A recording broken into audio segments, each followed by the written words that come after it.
দর্শক, বিমানবন্দর একটা খুবই সেন্সিটিভ জায়গা। বিমানবন্দরের চেকপোস্ট রাখার উদ্দেশ্যই হচ্ছে কেউ কোনো অসাধু কর্মকাণ্ডের মাধ্যমে কোনো অবৈধ দ্রব্যাদি যেন অভ্যন্তরে নিয়ে যেতে না পারে, কিংবা বিমানের মাধ্যমে কোনো দ্রব্য আসলেও সেটা যেন বের হয়ে না আসতে পারে বিমানবন্দরে, সবার চোখ ফাঁকি দিয়ে। সেই কারণে স্ক্যানিং ব্যবস্থাটা, অত্যাধুনিক স্ক্যানিং ব্যবস্থা বিমানবন্দরে চালু হয়েছে, চালু থাকে। পৃথিবীর সব বিমানবন্দরেই চালু থাকে, বাংলাদেশের বিমানবন্দরও তার ব্যতিক্রম নয়। সেই স্ক্যানিং সিস্টেমেই এবার ধরা পড়লেন উপদেষ্টা আসিফ মাহমুদ সজীব ভূঁইয়া। এই খবরটা দিনের বেলাতে বেশ কিছু অনলাইন গণমাধ্যম দিয়েছিল, তারা সেই খবরটা সরিয়ে ফেলতে বাধ্য হয়েছে, এমনটাও আমরা দেখেছি। কিন্তু আসিফ মাহমুদ সজীব ভূঁইয়া অস্বীকার করেছেন চাপ দিয়ে কোনো নিউজ সরানো হয়নি। এদিকে চ্যানেল 24 বিমানবন্দরের সিসিটিভি ফুটেজ প্রকাশ করে দিয়েছে। সেই সিসিটিভি ফুটেজ অনুযায়ী দেখা যাচ্ছে যে বিমানবন্দরে চেকিং পোস্ট, যে চেকপোস্ট পার হওয়ার সময় স্ক্যানিং যে সিস্টেম, সেটা পার হওয়ার সময় তার ছোট যে লাগেজ, সেই লাগেজে পিস্তলের ম্যাগাজিন পাওয়া যায়।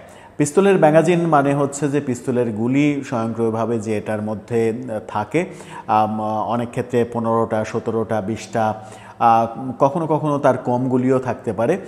ম্যাগাজিনের ধারণ ক্ষমতা অনুযায়ী সেই গুলি থাকে এবং সেটা পিস্তলের সঙ্গে লাগিয়ে স্বয়ংক্রিয়ভাবে পিস্তল তখন সেই ম্যাগাজিনের মধ্য থেকে গুলি নিয়ে ফায়ারের উপযোগী হয়ে যায়। সেই ব্যাপারটাই, ম্যাগাজিনটা খুলেও রাখা যায়, আবার পিস্তলের সঙ্গেও রাখা যায়, দুইভাবেই রাখা যায়। সেই ম্যাগাজিনটাই পাওয়া গেছে আসিফ মাহমুদ সজীব ভূঁইয়ার ব্যাগে। এটা নিয়েই হুলস্থুল কাণ্ড। বলা হচ্ছে গণমাধ্যম নিউজ করার পরে সরকারের পক্ষ থেকে আসিফ মাহমুদ সজীব ভূঁইয়ার পক্ষ থেকে চাপ দিয়ে সেই নিউজ সরিয়ে নিতে বাধ্য করা হয়েছে। আমরা একাধিক গণমাধ্যমে সেরকম ব্যাপার দেখেছিও, তারা সামাজিক যোগাযোগ মাধ্যমে ফটো কার্ড দিয়ে সেই খবর যখন পোস্ট করেছিল, তারপরে সেই গণমাধ্যমের অনলাইনে গিয়ে সেই খবর আর দেখা যায়নি। খবরের জায়গায় এরর দেখা গিয়েছে, নট ফাউন্ড দেখা গিয়েছে। সুতরাং সেখানে সরকারের চাপ থাকতেই পারে। কিন্তু বিমানবন্দরে আদতে কি হয়েছিল, কেন আসিফ মাহমুদ সজীব ভূঁইয়া পিস্তলের ম্যাগাজিন সহ বিমানে উঠতে গেলেন এবং বিদেশ সফর করতে যখন গেলেন তখন কেন তার সঙ্গে ম্যাগাজিন পাওয়া গেল? ঘটনাটি কি নিছক অসাবধানতাবশত, নাকি পেছনে অন্য কোনো কারণ রয়েছে? অন্য কোনো কারণ থাকার কি কোনো যুক্তিসঙ্গত কারণ রয়েছে? আসিফ মাহমুদ সজীব ভূঁইয়াও এক ধরনের আত্মপক্ষ সমর্থন করে সামাজিক যোগাযোগ মাধ্যমে পোস্ট দিয়েছেন। মধ্যে কথা হচ্ছে, এখন প্রায় সব গণমাধ্যমেই খবর চলে এসেছে, যখন আসিফ মাহমুদ সজীব ভূঁইয়া ফেসবুকে পোস্ট দিয়েছেন এটা নিয়ে, সেটা নিয়ে খবর করতে গিয়ে প্রসঙ্গত বিমানবন্দরে এই ঘটনা ঘটে, এইভাবে গণমাধ্যমগুলো নিউজ করেছে। চ্যানেল 24 প্রথম দেখলাম যে তারা সিসিটিভির ফুটেজ প্রকাশ করে দিয়েছে। কি হয়েছিল বিমানবন্দরে, সে আলোচনা করবে এই ভিডিওতে। থাকবেন পলিটিক্স টিভির নিয়মিত আয়োজনে।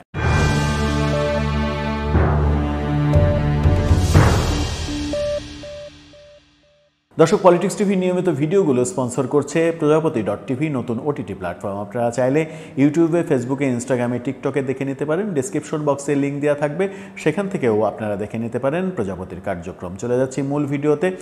বলছিলাম আসিফ মাহমুদ সজীব ভূঁইয়ার ব্যাগে সেখানে তার পিস্তলের ম্যাগাজিন পাওয়া গেছে। আসিফ মাহমুদ সজীব ভূঁইয়া পরবর্তীতে ফেসবুক পোস্টে বলেছেন যে তার লাইসেন্সকৃত পিস্তলের ম্যাগাজিন এটা।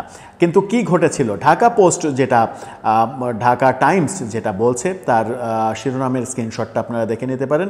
তারা বলছে বিমানবন্দরে উপদেষ্টা আসিফের ব্যাগে ম্যাগাজিন ভুলবশত এসেছে বলে দাবি করা হয়েছে। সেখানেই বলা হয়েছে যে ঢাকা শাহজালাল আন্তর্জাতিক বিমানবন্দরে যুব ও ক্রীড়া মন্ত্রণালয়ের উপদেষ্টা আসিফ মাহমুদ সজীব ভূঁইয়ার সঙ্গে থাকা একটা ব্যাগে অ্যামুনেশন ম্যাগাজিন পাওয়া গেছে। শনাক্তের পর ব্যাগ থেকে ম্যাগাজিনটি বের করে তিনি তার প্রোটোকল অফিসারের কাছে জমা দিয়েছেন। আসিফ মাহমুদ সজীব ভূঁইয়া টার্কিশ এয়ারলাইন্সের TK 713 নম্বর ফ্লাইটে ঢাকা থেকে তুরস্ক হয়ে মরক্কো যাচ্ছিলেন। সেখানে মারাক্কাস OIC ইউথ ক্যাপিটাল 2025 অনুষ্ঠানে যোগ দিতে যাচ্ছিলেন। সেখানে তার সহকারীদেরও দেখা গেছে। হযরত শাহজালাল বিমানবন্দরের নির্বাহী পরিচালক group captain SM Ragib Samad Dhaka টাইমসকে বলেছেন, সকালে বোর্ডিং করার আগে প্রি বোর্ডিং স্ক্রিনিং করার সময় তার সঙ্গে থাকা পাউসের অর্থাৎ ছোট ব্যাগ মধ্যে ম্যাগাজিন পাওয়া যায়। ম্যাগাজিনটি শনাক্তর পর তিনি জানান এটি ভুলবশত লাগেজে চলে এসেছে। এই ঘটনায় তিনি দুঃখ প্রকাশ করেন। পাশাপাশি তিনি তার প্রোটোকল অফিসারের কাছে ম্যাগাজিনটি পাঠিয়ে দেন। এরপর তিনি বিমানে ওঠেন। আন্তর্জাতিক সিভিল এভিয়েশন বাংলাদেশ বেসামরিক বিমান চলাচল কর্তৃপক্ষ aeronautical publication information, Hazrat Shahjalal আন্তর্জাতিক বিমানবন্দর ও আন্তর্জাতিক পরিবহন সংস্থা ডেঞ্জারাস গুড রেগুলেশনের মধ্যে কেবিন ব্যাগেজে ম্যাগাজিন বহন একেবারে নিষিদ্ধ জিনিস তিনি বহন করছিলেন, সেই কারণে স্ক্যানিংয়ে ধরা পড়েছে। তিনি উপদেষ্টা না হয়ে যদি সাধারণ মানুষ হতেন তাহলে তার গ্রেপ্তারের ঘটনাটাও আমরা হয়তো দেখতাম। যেহেতু উপদেষ্টা, তিনি এটাতে দুঃখ প্রকাশ করেছেন। দুঃখ প্রকাশ করে তিনি আবার বিমানে উঠেছেন। এরপরে এটা নিয়ে যখন বিভিন্ন গণমাধ্যম খবর করেছে তখন অভিযোগ উঠেছে যে সরকারি প্রেসারে সেই গণমাধ্যমগুলো সেই খবরগুলো ফেলে দিতে বাধ্য করেছে। সিসিটিভি ফুটেজে চ্যানেল 24 কি বলছে সেখানে একটু চলুন যাওয়া যাক। সিসিটিভি ফুটেজের কিছু অংশ আপনারা দেখে নেন। প্রথমে আসিফ মাহমুদ সজীব ভূঁইয়া ঢুকলেন, তারপরে তার সহকারীরা এপিএসরা ঢুকলেন, ব্যাগ স্ক্যানিং হলো, তারপরে সাংবাদিক যে পিএস রয়েছেন তিনি সেখানে বুঝলেন যে ব্যাগে সামথিং রং কিছু পাওয়া গেছে। তিনি আবার ফোন করলেন, কাকে যেন মনে হলো যে আসিফ মাহমুদকেই ফোন করলেন। আসিফ মাহমুদ সেখানে আবার আসলেন, এসে সেটা নিয়ে কথা বললেন এবং সেখানে দুঃখ প্রকাশ করলেন। সেই ম্যাগাজিনের ব্যাগটা রেখে দেওয়া হলো, তারপরে তিনি আবার বিমানে উঠলেন। এরকম একটা পরিপূর্ণ সিসিটিভি ফুটেজ ছেড়েছে চ্যানেল 24, তার আংশিক আপনারা দেখলেন। তার মানে হচ্ছে যে সেটা পাওয়া গেছে। আসিফ মাহমুদ সজীব ভূঁইয়াকে বরাত দিয়ে সময় নিউজ বলছেন যে ব্যাগ থেকে গুলির ম্যাগাজিন উদ্ধার, যা জানিয়েছেন এটা বিষয়ে তিনি জানিয়েছেন যে ঘটনাটা অনিচ্ছাকৃত এবং এটা ভুলবশত হয়েছে। কি হয়েছে তিনি এটা নিয়ে এক সামাজিক যোগাযোগ মাধ্যমে পোস্ট দিয়েছেন।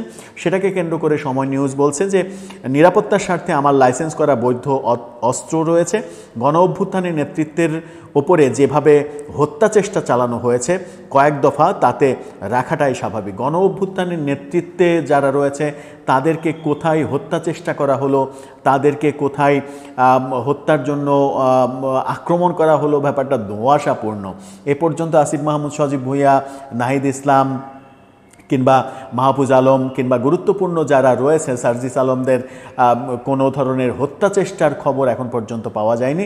হাসনাত আবদুল্লার উপরে গাজীপুরে তার গাড়িতে ইট মারার ঘটনা আমরা দেখেছি, সেটাও অনেকে আবার এখন পর্যন্ত যেহেতু সেই ব্যাপারটা আলোর মুখ দেখেনি, সেহেতু অনেকে বলেন যে সেটা এক ধরনের নাটকও হতে পারে, যে নিজেরাই এটা অ্যারেঞ্জ করে একটা বোঝানো যে তাদের উপরে এখনো আক্রমণ চলছে। এরকম আলোচনাও রয়েছে। এই রকম আলোচনা থাকতো না যদি হাসনাত আবদুল্লার আক্রমণের ওই ঘটনাটার সঙ্গে প্রকৃতভাবে যারা দোষী তাদেরকে শনাক্ত করে আইনের আওতায় নিয়ে আসা হতো। এখন পর্যন্ত সেরকম কিছু আমরা দেখতে পাইনি। কিন্তু হাসনাত আবদুল্লার ওই ঘটনাটা হয়তো বিচ্ছিন্ন ঘটনা, কিন্তু আসিফ মাহমুদ সজীব ভূঁইয়া যেটা বলছেন যে অভ্যুত্থানের নায়কদের হত্যা চেষ্টা করা হয়েছে, এটা একেবারেই নিছক বানানো একটা ব্যাপার। কারণ অভ্যুত্থানের যারা নায়ক তাদেরকে কোনোভাবেই কোথাও হত্যা চেষ্টা করা হয়নি। আমরা নাহিদ ইসলামকে দেখেছি কিংবা সার্জিস আলম, হাসনাত আবদুল্লাদের দেখেছি নিজেরাই নিজেদের বিভিন্ন সমাবেশে গিয়ে সেখানে মারামারি হয়েছে, 2 পক্ষ 3 পক্ষ তৈরি হয়েছে, হ্যাপাজট পরিস্থিতির পরিপ্রেক্ষিতে তারা সেখান থেকে চলে আসতে বাধ্য হয়েছেন, এমন ঘটনা দেখেছি। কিন্তু হত্যা চেষ্টার যে ব্যাপারটা তিনি বললেন সেরকম কোনো ঘটনা দেখিনি, যদিও তিনি অভিযোগ করেছেন। তিনি বলেছেন যে কয়েক দফা হত্যা চেষ্টা চালানো হয়েছে, তার উপরে হত্যা চেষ্টা এই ব্যাপারে যদি সংবাদ থাকে তাহলে অবশ্যই আমাদের জানা উচিত যে কোথায় হত্যা চেষ্টা করা হলো। তিনি বলেছেন যখন সরকারি প্রোটোকল বা সিকিউরিটি থাকে না তখন নিজের এবং পরিবারের নিরাপত্তা নিশ্চিতের উদ্দেশ্যে লাইসেন্স অস্ত্র রাখা। তিনি উপদেষ্টা হয়েছেন 5 আগস্ট সরকার পতনের পর, 8 আগস্টই উপদেষ্টা হয়েছেন, তারপরে থেকেই তিনি তার পরিবার প্রোটোকলের মধ্যেই রয়েছেন। তাহলে প্রোটোকলের বাইরে তার কখন যাওয়া প্রয়োজন হলো, প্রোটোকলের বাইরে তার থাকার প্রয়োজন কখন হয়, সেটা একটা বড় প্রসঙ্গ। কারণ মন্ত্রী সমমর্যাদার তিনি, মন্ত্রীদের সব সময় প্রোটোকল দেয়া হয়, এটাই নিয়ম, তিনি প্রোটোকলের মধ্যেই সব সময় থাকেন। যদিও তার ইচ্ছা যে কেউ লাইসেন্স অস্ত্র রাখতেই পারেন, তিনিও রেখেছেন। মরক্কোর মারাকাশে অনুষ্ঠিত বৈঠকে তিনি অংশগ্রহণ করতে গিয়েছেন। সকাল 6টা 50 ফ্লাইট ছিল উল্লেখ করে আসিফ লিখেছেন, ভোরে প্যাকিং করার সময় অস্ত্রসহ একটা ম্যাগাজিন রেখে আসলেও ভুলবশত আর একটা ম্যাগাজিন ব্যাগেই থেকে যায়, যেটা স্ক্যানে আসার পর আমার প্রোটোকল অফিসারের কাছে হস্তান্তর করে আসে। তিনি বলেছেন যে বিষয়টা সম্পূর্ণ আনইনটেনশনাল, শুধু ম্যাগাজিন দিয়ে আমি কি করব ভাই, ইন্টেনশন থাকলে অবশ্যই অস্ত্র রেখে আসতাম না। এখানে অবৈধ কিছু না থাকলেও অনেকের জন্যই এটা আলোচনার খোরাক বটে। খুবই স্বাভাবিক ব্যাপার যে তার ইন্টেনশন যদি থাকতো তাহলে তো অস্ত্র রেখে আসতেন না, কিন্তু অস্ত্র নিয়ে তিনি কি বিমানবন্দরে ঢুকতে পারতেন না। ম্যাগাজিনই আটকে গেছে, অস্ত্রও আটকে যেত, এটা কথার কথা তিনি বলেছেন। কিন্তু ব্যাপার হচ্ছে যে কোনো স্ক্যানিংয়ে যে কোনো কিছু ধরা পড়তেই পারে, কিন্তু তিনি যদি ভুলবশত সেটা রেখে আসেন খুবই ফাইন কথা, ভুলবশত হয়েছে। তবে আবার মজার ব্যাপার, তিনি বলেছেন যে তবে চাপ দিয়ে নিউজ ছড়ানোর অভিযোগকে সম্পূর্ণ মিথ্যা বলে উল্লেখ করেছেন। তিনি বলেছেন, এই ঘটনার পর আমি টিম সহ টানা 10 ঘন্টা ফ্লাইটে ছিলাম। ট্রানজিটে নেমেও দীর্ঘক্ষণ পর অনলাইনে এসে দেখতে পাচ্ছি যে এত কিছু ঘটেছে। নাগরিক হিসেবে আপনারও যদি নিরাপত্তার ঝুঁকি থাকে, যথাযথ নিয়ম ফলো করে আপনিও অস্ত্রের লাইসেন্স করতে পারেন। এটা খুব একটা সত্য কথা নয় যে কেউ চাইলেই অস্ত্রের লাইসেন্স পেয়ে যাবে। অস্ত্রের লাইসেন্স পেতে অনেক কাঠখড় পোড়াতে হয়, অনেক সামর্থ্য থাকতে হয়, অনেক লবিং থাকতে হয়। যে কেউ চাইলেই অস্ত্রের লাইসেন্স সরকার যে কাউকে দেয় না। আসিফ মাহমুদ সজীব ভুঁইয়া, আপনি যেহেতু উপদেষ্টা, আপনি চাওয়া মাত্রই পেয়ে গেছেন, যে কেউ চাইলে এটা পাওয়া যায় না, এটা মিথ্যা কথা, এটা সত্য কথা নয়। কিন্তু বিমানবন্দরে যেটা ঘটলো সেটা নিয়ে এত লুকোচুরি খেলা কেন? সংবাদ মাধ্যমকে চাপ দেয়া কেন? সংবাদ মাধ্যমের সংবাদ উধাও হয়ে গেল কেন? স্রেফ একটা তিনি বিমানবন্দরে বসে থেকেই একটা মন্ত্রণালয়ের তার পিএসের কাছে একটা বিবৃতি পাঠিয়ে দিয়ে রাখতে পারতেন যে এই ধরনের ঘটনা ঘটেছে। তিনি জানেন যে এই ঘটনা উপদেষ্টাদের ক্ষেত্রে এই ঘটনা ঘটলে সেটা নিউজ হয়ে যেতে পারে, তার একটা জবাবদিহি তিনি দিয়ে যেতে পারতেন, তাহলে এই ব্যাপারটা পরিষ্কার হয়ে যেত। কেউ যদি নিউজও করত তাহলেও তার যে জবানবন্দি, তার যে আত্মপক্ষ সমর্থনের কথা, সেটা সহ নিউজ করত, তাহলে আর কারো ভুল বোঝাবুঝির অবকাশ থাকতো না। আমার মনে হয় যে সেটা না করে বরং এই যে সময় নিয়েছেন এবং ব্যাপারটাকে এক ধরনের চাপা রাখতে চেয়েছেন, সেই কৌশলেই তিনি হেরে গেছেন এবং এর কারণেই এত বেশি সমালোচিত হয়েছেন। এবং তাকে নিয়ে এই সমালোচনাও হচ্ছে যখন তার এলাকায় মুরাদনগরে ধর্ষণের এত বড় একটা ঘটনা ঘটেছে। গত রাতে তিনি দায়সারা একটা পোস্ট দিয়েছেন ফেসবুকে এবং সেখানেও পলিটিক্যালি বিভিন্নভাবে আওয়ামী লীগ, বিএনপি এই প্রসঙ্গগুলো আনার চেষ্টা করেছেন। তার বিরুদ্ধে মির্জা ফখরুল ইসলাম পাল্টা অভিযোগ করেছেন। এরকম একটা সেন্সিটিভ টাইমে তার এলাকাতে যেহেতু ঘটনাটা ঘটেছে, সেই মুহূর্তে এই বিদেশ সফরটা কতটা গুরুত্বপূর্ণ সেটাকে তিনি পিছিয়ে দিতে পারতেন কিনা কিংবা ক্যান্সেল করতে পারতেন কিনা, দেশের স্বার্থে, দেশের বৃহত্তর স্বার্থে, যখন আমরা শান্তির সন্ধানে রয়েছি, শান্তি খুঁজেই পাচ্ছি না, তখন এই ব্যাপারগুলো নিয়েও সমালোচনা হচ্ছে। সব মিলিয়ে সরকারে থাকলে একটু সমালোচনা হবেই, সহ্য করতেই হবে, সেটাই এখন ব্যাপার। দর্শক, আপনার কি মনে হয় বিমানবন্দরে যেটা ঘটলো সেটাকে নিছক অনিচ্ছাকৃত নাকি পেছনে কোনো কাহিনী রয়েছে? আপনার মতামত জানিয়ে লিখতে পারেন আমাদের কমেন্ট বক্সে।